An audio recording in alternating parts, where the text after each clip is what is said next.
Isa lang ang buhay, hindi dalawa. Isang beses lamang po tayong dadaan sa daigdig na ito. Hindi na tayo babalik.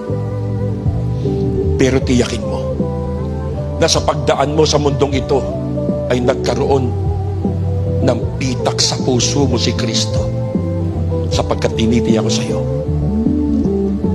kapag tayo binawian ng buhay at wala po ang Panginoon sa buhay natin, doon sa libingan pupuntahan natin, wala ng paglilingkod. Sa lang ang buhay,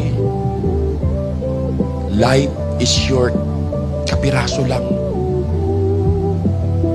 Mga kapatid, lahat tayo may haharapin after physical death. Hebrew 9:27, itinakda ng Diyos sa isang tao ang minsan mamatay. Pagpikit natin, pagpantay ng paa, pagdilat natin, nasa harap na tayo ng Diyos.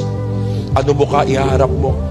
Harap tayo sa Diyos face to face, eyes to eyes. Kung dito wala kang ginawa sa Panginoon, di ka naglingkod sa Diyos, ano mo kaya harap natin sa Panginoon? Binili tayo sa malaking halaga.